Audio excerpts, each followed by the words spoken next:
결혼 5년 차를 맞이한 이 부부는 30 중반의 평범한 가정을 꾸리고 있었습니다. 남편은 매일 아침 7시면 집을 나섰고 저녁 8시가 넘어서야 현관문을 열곤 했죠. 외벌이로 가족의 생계를 책임지는 것은 결코 쉬운 일이 아니었지만 남편은 그것을 당연한 의무로 받아들이고 있었습니다. 회사에서의 업무는 언제나 빡빡했고 야근과 회식도 잦았어요. 피곤에 찌든 얼굴로 집에 돌아와도 아내와 아이의 얼굴을 보면 하루의 피로가 씻겨 내려가는 것 같았습니다. 주말이면 가족 셋이 함께 시간을 보내며 평범하지만 소중한 일상을 이어갔죠. 아내는 현재 육아휴직 중이었고 3살 난 아이를 전담으로 돌보고 있었습니다. 아침에 일어나면 가장 먼저 아이를 깨워 씻기고 아침밥을 먹이는 것부터 하루가 시작됐어요. 기저귀를 갈고 옷을 입히고 장난감을 치우고 다시 어질러지는 것을 반복하다 보면 어느새 점심시간이 되곤 했습니다. 오후에는 아이와 함께 그림책을 보거나 블록 놀이를 하며 시간을 보냈죠.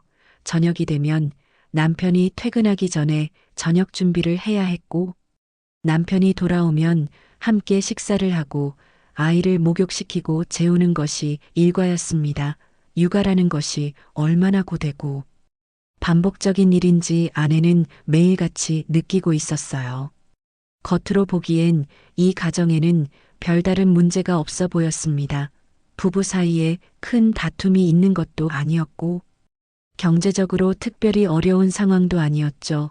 남편은 아내가 집에서 아이를 돌보며 힘들어하는 것을 알고 있었기에 최대한 배려하려 노력했습니다.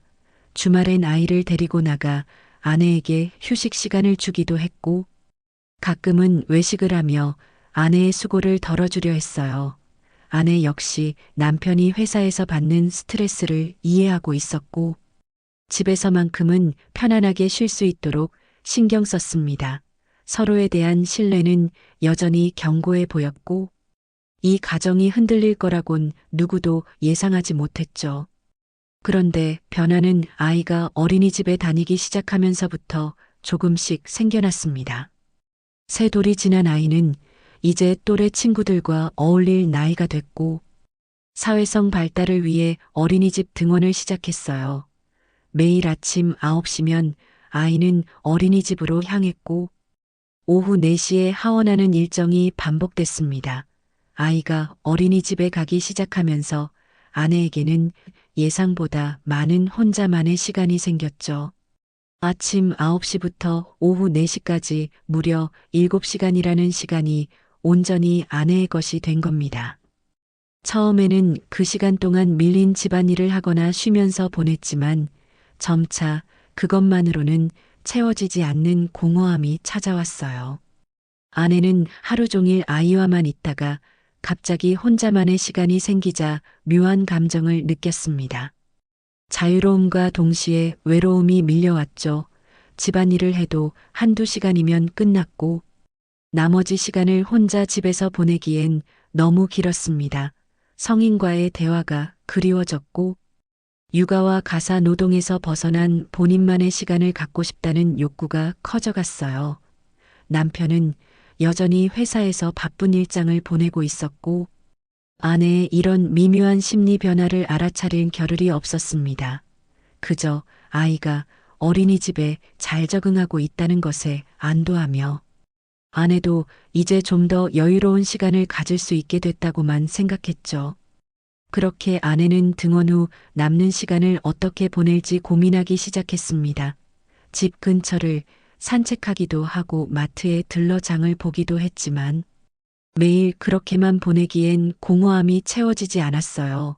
그러던 중 아내는 집에서 10분 거리에 있는 카페를 발견하게 됩니다. 아늑한 분위기에 사람도 많지 않아 조용히 시간을 보내기 좋은 곳이었죠. 아내는 그곳에서 커피 한 잔을 마시며 책을 읽거나 스마트폰을 보며 시간을 보내기 시작했습니다. 남편에게 아내의 카페 방문은 그저 육아 중 잠깐의 휴식으로 인식됐고 전혀 의심할 만한 일이 아니었어요. 오히려 아내가 본인만의 시간을 가지며 스트레스를 풀 수 있다면 좋은 일이라 여겼습니다. 카페는 아내에게 단순한 휴식 공간 이상의 의미를 갖기 시작했습니다. 처음에는 정말로 혼자만의 시간을 보내기 위해 찾았던 곳이었죠. 조용한 음악이 흐르는 카페에서 따뜻한 커피를 마시며 창밖을 바라보는 시간은 아내에게 작은 위안이 됐습니다. 육아와 가사에서 벗어나 온전히 본인만을 위한 시간을 가질 수 있다는 것 자체가 새로운 경험이었어요.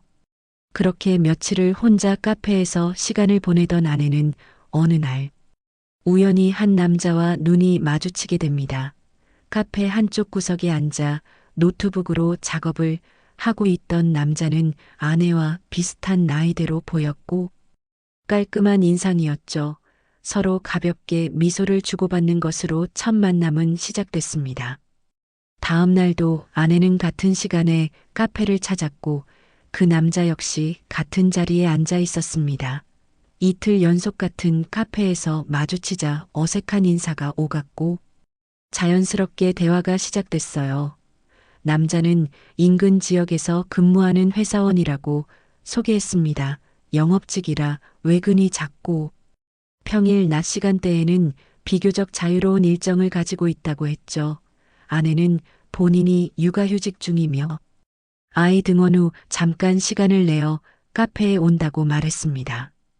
겉으로 보기엔 같은 카페를 이용하는 손님들끼리 나누는 가벼운 인사말에 불과했어요. 하지만 그 짧은 대화 속에서 아내는 오랜만에 느껴보는 설렘 같은 감정을 경험하게 됩니다. 일주일이 지나자 둘은 카페에서 자연스럽게 같은 테이블에 앉게 됐습니다. 커피를 마시며 일상적인 이야기를 나누기 시작했고 대화는 점점 길어졌죠. 남자는 아내의 이야기를 잘 들어주었고 공감하는 표현도 자주 했습니다. 아내는 남편과는 나눌 수 없었던 이야기들을 이 남자와는 편하게 할 수 있다는 걸 느꼈어요. 육아의 힘든 점이나 본인의 답답한 감정들을 털어놓으면 남자는 진지하게 들어주고 위로해 주었습니다. 남편은 늘 바빠서 아내의 이런 감정을 나눌 시간이 없었지만 이 남자는 달랐죠. 아내는 점차 카페에 가는 것이 기다려지기 시작했고 전날 밤부터 다음 날 만남을 생각하며 설레는 자신을 발견하게 됩니다. 한 달쯤 지났을 때 둘의 관계는 단순한 카페 지인을 넘어서고 있었습니다. 아내는 매일 아침 아이를 어린이집에 데려다 주고 나면 곧장 카페로 향했어요. 남자 역시 같은 시간에 카페에 나와 아내를 기다렸습니다. 둘은 서로의 연락처를 주고받았고 문자 메시지로 그날의 일정을 확인하기 시작했죠. 카페에서 보내는 시간은 1시간에서 2시간으로 늘어났고 대화 주제도 점점 더 사적인 영역으로 깊어져 갔습니다. 아내는 결혼 생활의 공허함에 대해 이야기했고 남자는 본인 역시 외로움을 느낀다며 공감을 표현했어요. 둘 사이에는 묘한 감정적 유대가 형성되고 있었습니다. 남편은 아내가 요즘 표정이 밝아진 것을 느끼고 있었습니다. 아이 등원 후 카페에서 혼자만의 시간을 보내는 것이 아내에게 좋은 영향을 주고 있다고 생각했죠. 아내가 웃는 얼굴로 집안일을 하고 아이를 돌보는 모습을 보며 남편은 안심했습니다.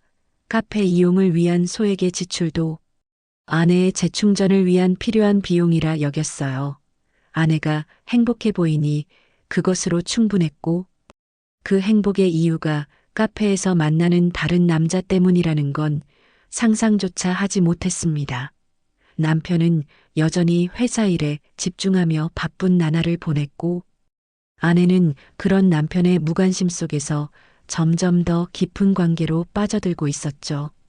카페는 이제 아내에게 단순한 휴식 공간이 아니라 불륜남과 만나는 약속 장소가 되어 있었습니다.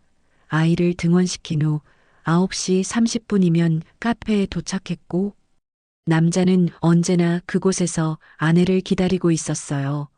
둘은 커피를 마시며 이야기를 나누고 눈빛을 교환하며 점점 더 가까워졌습니다.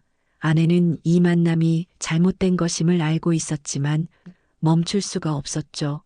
오랜만에 느끼는 설렘과 관심, 그리고 자신을 여자로 대하는 남자의 시선이 너무나 달콤했습니다. 남편에게는 아내이자 엄마였지만 이 남자 앞에서는 그저 한 명의 여자로 존재할 수 있었어요. 그 감정은 아내를 점점 더 깊은 늪으로 끌어당기고 있었습니다. 카페에서의 만남은 더 이상 둘에게 충분하지 않았습니다. 매일 같은 장소에서 커피만 마시며 이야기를 나누는 것은 점점 답답하게 느껴졌죠. 둘은 자연스럽게 카페 밖으로 나가는 것에 대해 이야기하기 시작했습니다.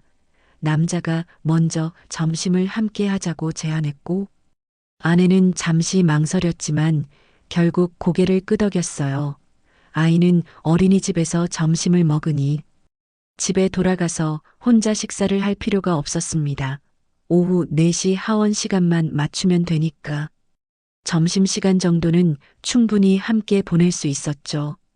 아내는 스스로에게 그저 친구와 밥 한 끼 먹는 것뿐이라고 합리화했지만 가슴 한편에서는 죄책감이 스멀스멀 올라왔습니다. 첫 외부 데이트는 카페에서 차로 15분 거리에 있는 조용한 한식당에서 이루어졌습니다. 평일 낮 시간이라 손님도 많지 않았고 둘은 구석자리에 앉아 식사를 했어요. 남자는 아내가 좋아할 만한 메뉴를 추천했고 음식이 나오는 동안 다정한 대화를 이어갔습니다. 아내는 남편과 함께 식사할 때와는 다른 설렘을 느꼈죠. 남편과의 외식은 늘 아이 중심이었고 대화도 육아나 생활비 같은 현실적인 이야기뿐이었습니다. 하지만 이 남자와의 식사는 달랐어요. 아내 자신에게 집중해 주었고 아내의 말에 귀 기울여 주었으며 아내를 한 명의 여자로 대해 주었습니다. 식사를 마치고 나올 때 아내는 이미 다음 만남을 기대하고 있었어요. 그 후로 둘의 만남은 일주일에 2~3번으로 늘어났습니다. 카페에서 만나 커피를 마시다가 점심시간이 되면 함께 식당으로 이동했죠. 때로는 분위기 좋은 레스토랑을 찾기도 했고 때로는 허름한 골목 식당에 숨듯이 들어가기도 했습니다. 아내는 매번 다른 곳을 가면서도 아이 하원 시간인 오후 4시는 절대 놓치지 않았어요. 시간 관리는 철저했고 계획적이었습니다. 남자 역시 평일 낮 시간대에는 비교적 자유로운 일정을 가지고 있었기에 아내와의 만남을 우선순위에 두었죠. 둘은 서로에게 점점 더 깊이 빠져들고 있었고 만남의 횟수가 늘어날수록 감정도 깊어져 갔습니다. 어느 날 남자는 아내에게 쇼핑몰에 함께 가자고 제안했습니다. 옷을 사러 가는데 여자의 의견을 듣고 싶다는 핑계였죠. 아내는 잠깐 고민했지만 결국 함께 가기로 했습니다. 쇼핑몰은 카페에서 차로 20분 거리에 있었고 평일 낮이라 사람이 많지 않았어요. 남자는 옷가게를 둘러보며 아내에게 이것저것 물어봤고 아내는 마치 연인처럼 자연스럽게 옷을 골라주었습니다. 쇼핑을 마치고 나서는 같은 쇼핑몰 안카페에 앉아 차를 마셨죠. 창밖으로 보이는 분수대를 바라보며 대화를 나누는 동안 아내는 마치 대학생 때로 돌아간 것 같은 착각에 빠졌습니다. 결혼 전 연애하던 그 시절의 설렘이 다시 느껴졌어요. 쇼핑몰 데이트 이후 둘의 만남 장소는 더욱 다양해졌습니다. 영화관에 가서 영화를 보기도 했고 공원을 산책하기도 했으며 드라이브를 나가기도 했죠. 아내는 매번 외출할 때마다 남편에게 거짓말을 해야 했습니다. 친구 만난다고 하거나 마트 간다고 하거나 병원 간다고 둘러댔어요. 다행히 남편은 아내의 말을 의심 없이 믿어주었습니다. 남편에게 아내는 여전히 믿을 수 있는 존재였고 거짓말을 할 이유가 없는 사람이었으니까요. 아내는 그런 남편의 신뢰가 고맙기도 했지만 동시에 죄책감도 느꼈습니다. 하지만 그 죄책감은 불륜남을 만날 때의 설렘 앞에서 쉽게 사라져버렸죠. 평일 낮 시간대는 온전히 아내와 불륜남만의 시간이 되어 있었습니다. 아이를 아침 9시에 등원시키고 오후 4시에 하원시키는 그 사이 7시간 중 최소 4, 5시간은 불륜남과 함께 보냈어요. 집안일은 아침 일찍 서둘러 끝내거나 저녁 시간에 몰아서 했습니다. 아내의 생활 패턴은 완전히 불륜남 중심으로 재편되어 있었죠. 카드 사용 내역에는 점심 식사비와 카페 이용료, 그리고 쇼핑몰 주차비 같은 것들이 찍히기 시작했습니다. 하지만 아직까지는 의심받을 만한 수준은 아니었어요. 육아휴직 중인 아내가 낮에 외출하며 소소하게 지출하는 것은 충분히 자연스러운 일이었으니까요. 남편은 아내가 아이 등원 후 본인만의 시간을 가지며 스트레스를 푸는 것이라 생각했고 오히려 그것을 권장하는 편이었습니다.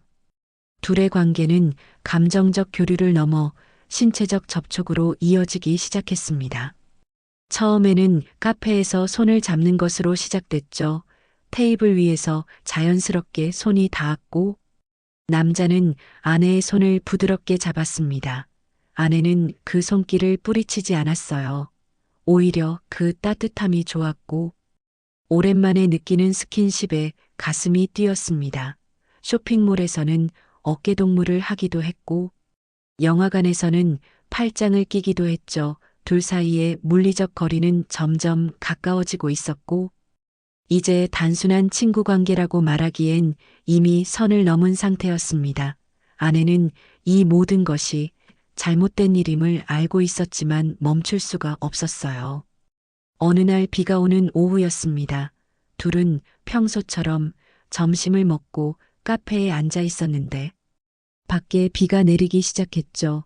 남자는 비가 그칠 때까지 차 안에서 기다리자고 제안했고 아내는 별다른 거부감 없이 따라 나섰습니다. 주차장에 세워진 남자의 차 안에서 둘은 마주 앉아 빗소리를 들으며 대화를 나눴어요. 좁은 차 안의 밀폐된 공간은 묘한 긴장감을 만들어냈습니다. 남자는 아내의 어깨에 손을 올렸고 아내는 그 손을 거부하지 않았죠. 그리고 자연스럽게 키스가 이어졌습니다. 아내는 그 순간 모든 이성이 마비되는 것을 느꼈어요. 결혼한 몸으로 다른 남자와 키스를 한다는 것이 얼마나 큰 배신인지 알면서도 멈출 수 없었습니다. 그날 이후 둘의 관계는 더 이상 돌이킬 수 없는 지점을 넘어섰습니다. 남자는 아내에게 조심스럽게 제안했어요. 둘만의 시간을 좀 더 편하게 보낼 수 있는 장소가 필요하다고 말이죠. 아내는 그 말의 의미를 정확히 알고 있었습니다. 모텔을 가자는 이야기였어요. 아내는 며칠 동안 고민했습니다. 이 선을 넘으면 정말로 돌이킬 수 없다는 것을 알았으니까요. 하지만 이미 감정적으로나 신체적으로나 너무 깊이 빠져버린 상태였고 결국 아내는 남자의 제안을 받아들이고 말았습니다. 스스로에게 단 한 번만이라고 합리화하면서 말이죠. 첫 모텔 방문은 긴장과 죄책감으로 가득했습니다. 남자는 카페에서 차로 20분 거리에 있는 한적한 모텔을 선택했어요. 평일 낮 시간대라 주변에 사람도 많지 않았고 주차장도 한산했습니다. 아내는 모텔 입구로 걸어 들어가면서 가슴이 터질 듯 뛰는 것을 느꼈죠. 프런트에서는 대면 체크인 대신 무인 키오스크를 이용했고 남자가 현금으로 결제를 했습니다. 방에 들어서는 순간 아내는 자신이 정말로 잘못된 일을 하고 있다는 것을 깨달았어요. 하지만 이미 여기까지 온 이상 뒤돌아갈 용기가 없었습니다. 그렇게 아내는 결혼 후 처음으로 남편이 아닌 다른 남자와 관계를 맺게 됩니다. 그 이후로 모텔 방문은 일주일에 한두 번씩 반복됐습니다. 처음에 죄책감은 점차 무뎌졌고 아내는 이 만남에 익숙해져 갔어요. 남자는 매번 다른 모텔을 선택했고 주로 외진 곳이나 사람이 적은 곳을 골랐습니다. 결제는 현금을 사용하거나 남자 명의의 간편 결제를 이용했죠. 아내는 자신의 카드나 휴대폰을 절대 사용하지 않았습니다. 흔적을 남기지 않기 위해서였어요. 시간대도 철저하게 계산했습니다. 아이를 아침 9시에 등원시키고 10시쯤 남자와 만나 모텔에 가서 두세 시간을 보낸 후 오후 2시쯤 헤어졌죠. 그러면 집에 돌아가 샤워를 하고 정리를 한 다음 오후 4시에 아이를 데리러 갈 수 있었습니다. 아내는 이 모든 것을 완벽하게 숨기고 있다고 생각했습니다. 남편은 아내가 낮 동안 무엇을 하는지 전혀 모르고 있었고 의심할 만한 증거도 없었으니까요. 아내는 집에 돌아와서는 평소와 똑같이 행동했습니다. 저녁을 준비하고 남편을 맞이하고 아이를 돌보는 일상을 반복했어요.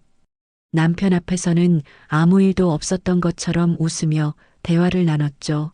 남편은 여전히 아내를 믿고 있었고 아내가 자신을 배신하고 있다는 사실을 꿈에도 생각하지 못했습니다.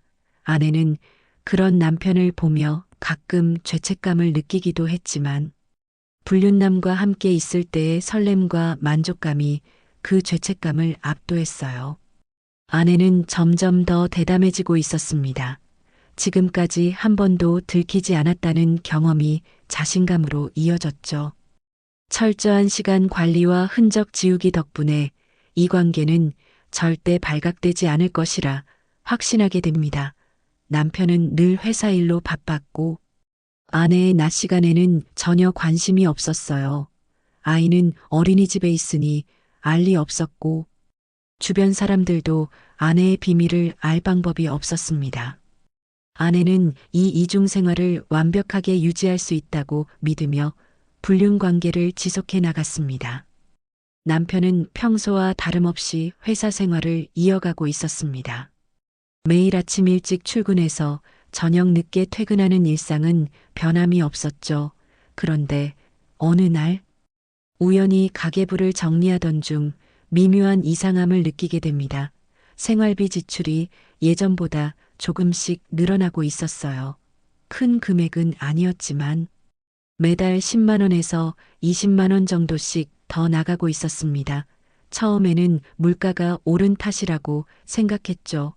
요즘 장 보는 비용도 많이 올랐고 아이 키우는 데 드는 돈도 만만치 않으니까요. 하지만 자세히 들여다보니 식료품비나 생필품비가 늘어난 게 아니었습니다. 외식비와 카페 이용료가 유독 많이 증가해 있었어요. 남편은 아내에게 직접 물어보기 전에 카드 사용 내역을 먼저 확인해 보기로 했습니다. 아내 명의 카드의 최근 석 달치 사용 내역을 출력해서 살펴봤죠. 그런데 거기서 묘한 패턴이 발견됐습니다. 화요일과 목요일마다 거의 빠짐없이 같은 지역의 식당과 카페에서 결제가 이루어지고 있었어요. 시간대도 일정했습니다. 오전 11시에서 12시 사이에 카페 이용료가 찍히고 낮 12시에서 1시 사이에 식당 결제가 이루어졌죠. 그리고 오후 1시에서 2시 사이에 다시 카페나 디저트 가게에서 결제가 있었습니다. 한두 번이라면 우연이라고 할 수 있지만 매주 반복되는 패턴이었어요. 남편은 가슴 한편이 싸늘해지는 것을 느꼈습니다. 더 자세히 살펴보니 이상한 점이 더 있었습니다. 주차비 결제 내역도 눈에 띄었어요. 집 근처가 아닌 다른 지역의 쇼핑몰이나 상업지구의 주차장에서 결제가 이루어지고 있었습니다. 평일 낮 시간대에 왜 그런 곳까지 가야 했을까요? 아내는 차가 없어서 남편의 차를 쓰는데 남편은 평일엔 차를 회사에 가져가니 아내가 차를 쓸 일이 없었죠. 그렇다면 누군가의 차를 타고 그곳들을 다녔다는 의미였습니다. 남편은 아내가 친구를 만나는 거라고 생각하려 했지만 뭔가 석연치 않았어요. 친구를 만난다면 왜 항상 같은 요일 같은 시간에만 만날까요? 그리고 왜 이렇게 자주 외식을 할까요? 남편은 아내에게 직접 묻지 않고 조용히 더 많은 정보를 수집하기로 결심했습니다. 혹시 모를 오해일 수도 있으니 확실한 증거를 확보한 후에 대화를 나누는 게 맞다고 판단했죠. 다음 날 저녁 아내가 샤워를 하는 동안 남편은 아내의 휴대폰을 확인해 봤습니다. 메신저 앱을 열어보니 최근 대화 목록에서 낯선 이름을 발견했어요. 남자 이름이었고 대화 내용을 보니 상당히 친밀한 톤이었습니다. 내일 봐요. 오늘 즐거웠어요. 같은 메시지들이 오갔죠. 남편은 더 이상 보지 않고 휴대폰을 제자리에 놓았습니다. 손이 떨렸고 머릿속이 복잡해졌어요. 하지만 감정을 드러내지 않았습니다. 아내가 샤워를 마치고 나왔을 때도 평소처럼 자연스럽게 대화를 나눴죠. 다음 날 남편은 회사에서 일찍 퇴근해서 탐정사무소를 방문했습니다. 혼자 조사하는 것에는 한계가 있다고 판단했기 때문이죠. 탐정은 남편의 이야기를 들으며 고개를 끄덕였습니다. 전형적인 불륜 패턴이라고 설명했어요. 규칙적인 만남 시간 증가하는 외식비, 설명되지 않는 이동 경로 모두 의심할 만한 정황이라고 했습니다. 탐정은 며칠만 미행하면 확실한 증거를 잡을 수 있다고 자신했죠. 남편은 탐정에게 의뢰를 맡기고 집으로 돌아왔습니다. 집에 도착했을 때 아내는 평소처럼 저녁 준비를 하고 있었고 아이는 거실에서 장난감을 가지고 놀고 있었어요. 남편은 아내를 보며 복잡한 심경을 느꼈습니다. 남편은 그날 밤 아내가 잠든 후 혼자 거실에 앉아 생각에 잠겼습니다. 정말 아내가 불륜을 저지르고 있는 걸까요? 믿고 싶지 않았지만 모든 정황이 그쪽을 가리키고 있었어요. 결혼 5년 동안 아내를 믿어왔는데 이런 배신을 당할 줄은 꿈에도 몰랐습니다. 화가 났지만 동시에 슬펐고 무엇보다 아이가 걱정됐죠. 아직 3살밖에 안 된 아이에게 이 상황을 어떻게 설명해야 할지 막막했습니다. 남편은 일단 탐정의 조사 결과를 기다리기로 했어요. 확실한 증거가 나오면 그때 아내와 진지하게 대화를 나눌 생각이었습니다. 그때까지는 평소처럼 행동하며 아내가 눈치채지 못하게 할 작정이었죠. 아내는 남편이 자신을 의심하고 있다는 사실을 전혀 몰랐습니다. 여전히 평일 낮에는 불륜남을 만나며 달콤한 시간을 보냈고 저녁에는 남편과 아이와 함께 평범한 가정을 유지했어요. 남편이 평소와 다름없이 행동하니 아내는 안심했습니다. 지금까지처럼 앞으로도 이 이중 생활을 완벽하게 유지할 수 있을 거라 믿었죠. 카드 내역을 정리하거나 휴대폰을 확인할 거라곤 상상도 하지 못했습니다. 아내는 여전히 자신의 비밀이 안전하다고 생각하며 불륜 관계를 이어가고 있었어요. 탐정의 미행은 그 다음 주 화요일부터 시작됐습니다. 남편이 제공한 정보를 바탕으로 탐정은 아내의 동선을 파악하고 있었죠. 아침 9시 아내는 평소처럼 아이를 어린이집에 데려다 주었습니다. 탐정은 어린이집 근처에서 대기하고 있다가 아내의 움직임을 따라갔어요. 아내는 아이를 등원시킨 후 집으로 돌아가는 대신 곧장 카페로 향했습니다. 집에서 10분 거리에 있는 그 카페는 남편이 카드 내역에서 확인했던 바로 그곳이었죠. 탐정은 카페 맞은편 건물에서 망원 카메라로 내부를 촬영하기 시작했습니다. 얼마 지나지 않아 한 남자가 카페로 들어왔고 아내가 앉은 테이블로 다가가 마주 앉았어요. 탐정은 두 사람의 모습을 꼼꼼히 촬영했습니다. 카페에서 1시간가량 시간을 보낸 후 둘은 함께 밖으로 나왔습니다. 남자의 차에 함께 탄 것이 명확히 보였죠. 탐정은 차량을 따라가며 계속 추적했어요. 둘은 카페에서 15분 거리에 있는 한식당으로 이동했습니다. 평일 점심시간이라 손님이 제법 있었지만 두 사람은 구석자리에 앉아 친밀하게 대화를 나누고 있었어요. 탐정은 식당 밖에서 창문 너머로 두 사람의 모습을 촬영했습니다. 식사 중에 손을 맞잡는 모습, 서로를 바라보며 웃는 표정 모든 것이 카메라에 담겼죠. 점심 식사를 마친 후 두 사람은 다시 남자의 차에 올랐고 탐정은 뒤를 따랐습니다. 이번에는 쇼핑몰로 향하는 것 같았어요. 하지만 쇼핑몰은 거쳐가는 곳에 불과했습니다. 쇼핑몰 주차장에 잠깐 들렀다가 다시 차를 몰고 나온 두 사람은 외곽 지역으로 향했죠. 탐정은 이들이 어디로 가는지 대충 짐작할 수 있었습니다.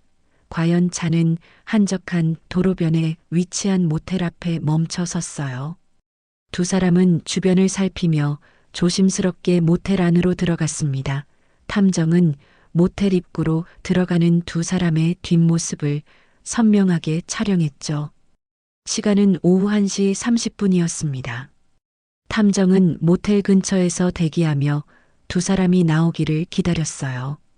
2시간 정도가 지난 오후 3시 40분쯤 두 사람이 모텔에서 나왔습니다. 탐정은 그 모습도 빠짐없이 촬영했죠. 모텔에서 나온 후 남자는 아내를 집 근처까지 태워다 주었습니다. 아내는 어린이집. 하원 시간에 맞춰 오후 4시 직전에 차에서 내렸어요. 탐정은 아내가 어린이집으로 향하는 모습까지 확인한 후 그날의 미행을 마무리했습니다. 첫날 미행만으로도 충분한 증거가 확보됐죠. 카페에서의 만남, 친밀한 식사, 그리고 결정적으로 모텔 출입까지 모든 과정이 사진과 영상으로 기록됐습니다. 탐정은 이 자료들을 정리해서 남편에게 전달하기 위해 사무실로 돌아갔어요. 하지만 좀 더 확실한 증거를 위해 며칠 더 미행을 이어가기로 했습니다. 목요일에도 같은 패턴이 반복됐습니다.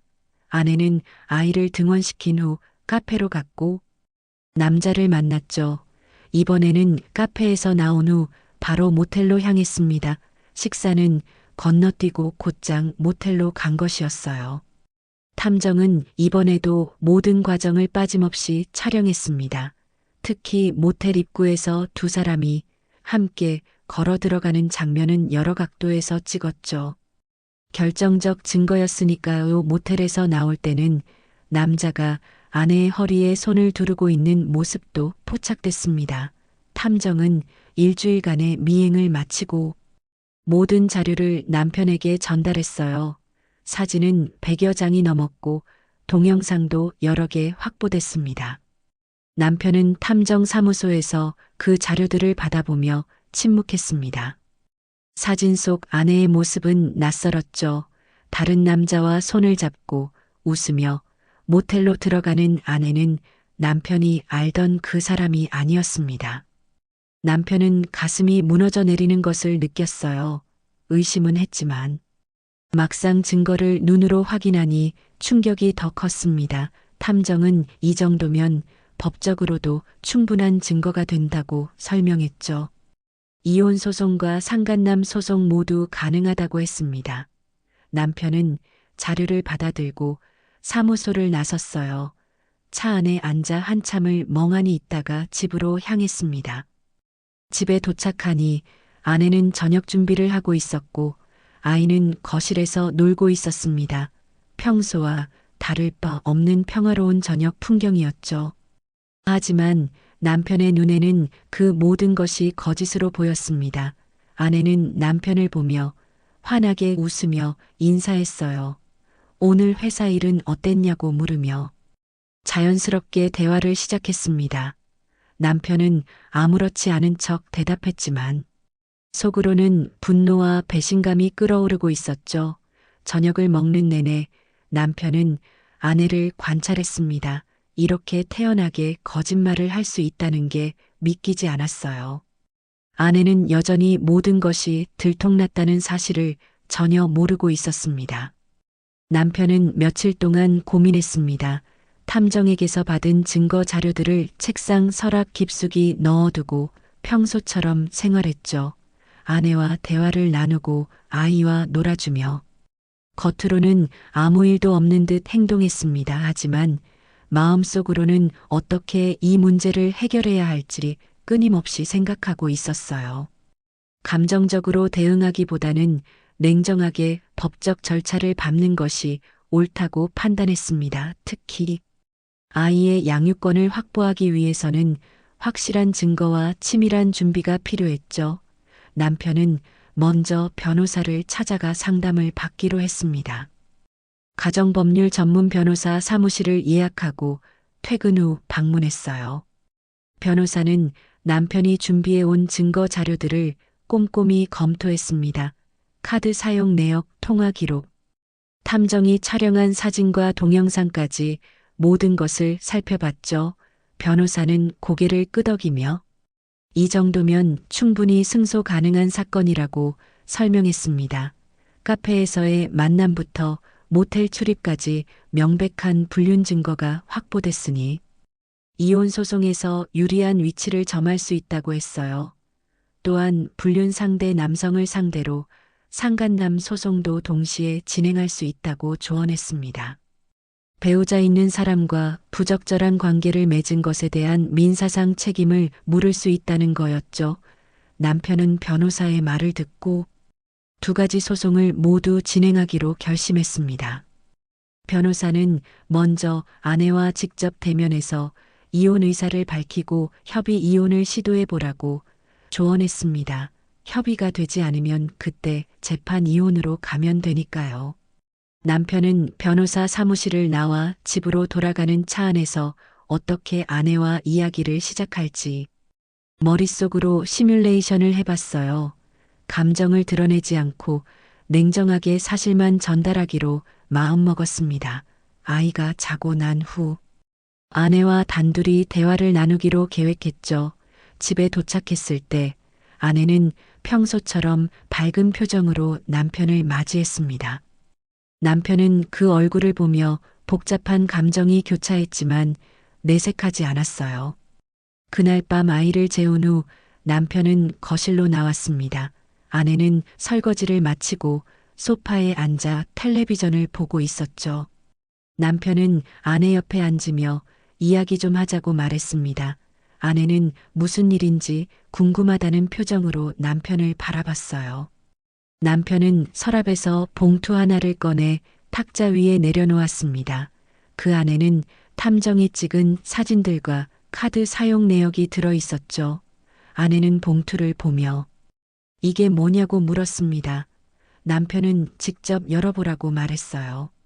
아내가 봉투를 열어 안에 내용물을 꺼내는 순간 얼굴이 새하얗게 변했습니다.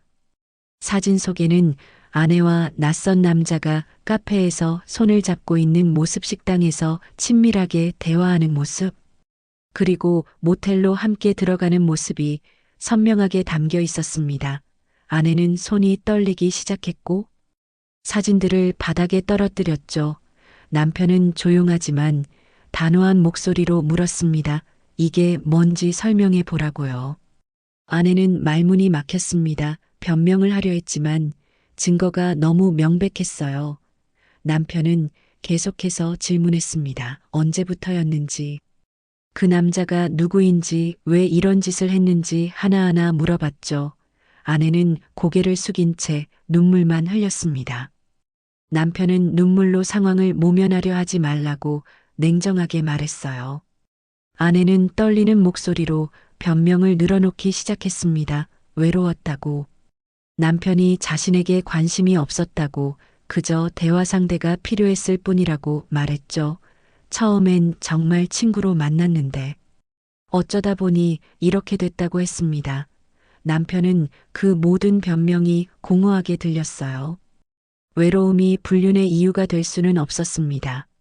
남편도 바쁜 와중에 가족을 위해 최선을 다했는데 아내는 그 시간에 다른 남자와 모텔을 드나들고 있었죠. 남편은 아내에게 이혼하자고 말했습니다.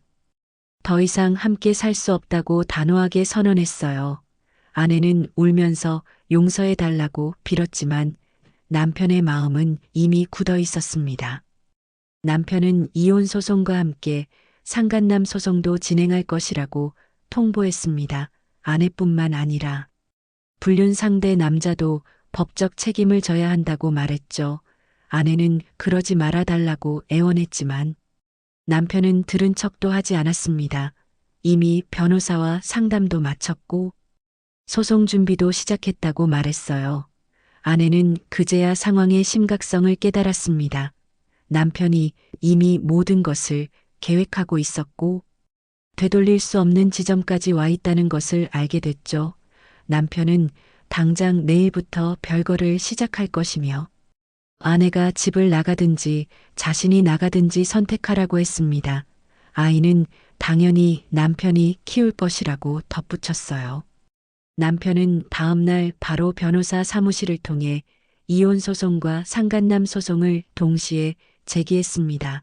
아내에게는 이혼 소장이 발송됐고 불륜 상대 남자에게는 손해배상 청구 소송장이 전달됐죠. 아내는 소장을 받아들고 망연자실했습니다. 정말로 이혼까지 가게 될 줄은 생각하지 못했던 것이었어요. 남편에게 다시 한번 용서를 구하려 했지만 남편은 더 이상 대화조차 하지 않았습니다. 변호사를 통해서만 연락하라는 말만 남긴 채 집을 나가 친구 집에 머물기 시작했죠. 아내는 혼자 남은 집에서 후회의 눈물을 흘렸지만 이미 엎질러진 물이었습니다. 돌이킬 수 없는 선택의 결과가 현실로 다가오고 있었어요. 불륜 상대 남자 역시 소송장을 받고 충격에 빠졌습니다. 그는 기혼 여성과 관계를 맺은 것에 대해 심각하게 생각하지 않았던 것 같았죠. 들키지 않을 거라 믿었고 설령 들켜도 큰 문제가 되지 않을 거라 안일하게 생각했습니다. 하지만 상간남 소송은 엄연한 민사소송이었고 법적 책임을 져야 하는 심각한 사안이었어요. 남자는 변호사를 선임했지만 증거가 너무 명백해서 변론의 여지가 거의 없었습니다. 탐정이 찍은 사진과 영상, 카드 사용 내역, 모텔 출입 기록까지 모든 것이 완벽하게 정리돼 있었죠. 남자는 자신의 경솔한 행동이 얼마나 큰 대가를 치르게 될지 뒤늦게 깨닫게 됩니다.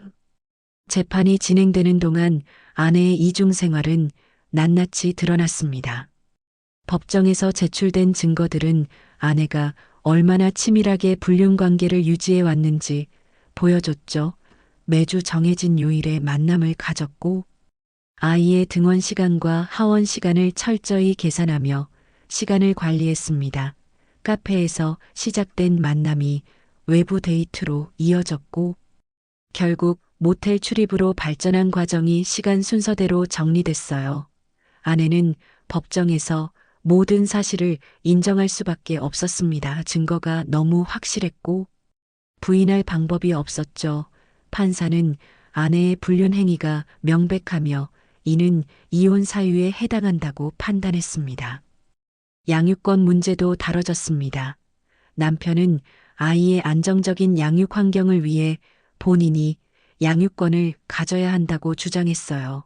아내는 불륜을 저질렀지만 그래도 아이의 엄마라며 양육권을 달라고 호소했습니다. 하지만 법원은 아내의 부정행위와 도덕적 문제를 고려했죠. 특히 평일 낮 시간 동안 아이를 어린이집에 맡겨두고 불륜 상대를 만난 행위는 양육 태만으로도 해석될 수 있었습니다. 반면 남편은 경제적으로 안정적이었고 아이를 위한 양육 계획도 구체적으로 제시했어요. 법원은 종합적으로 판단한 결과 남편에게 양육권을 부여하기로 결정했습니다. 아내는 제한적인 면접교섭권만 인정받았죠. 상간남 소송에서도 남편은 승소했습니다. 법원은 불륜 상대 남자가 배우자 있는 여성과 부적절한 관계를 맺음으로써 남편의 배우자권을 침해했다고 판단했어요. 수천만 원의 위자료 지급 판결이 내려졌습니다. 남자는 자신의 잘못된 선택이 금전적으로도 큰 손해를 가져왔다는 것을 뼈저리게 느꼈죠. 직장에서도 이 사실이 알려지면서 불명예를 안게 됐고 개인적으로도 큰 타격을 입었습니다.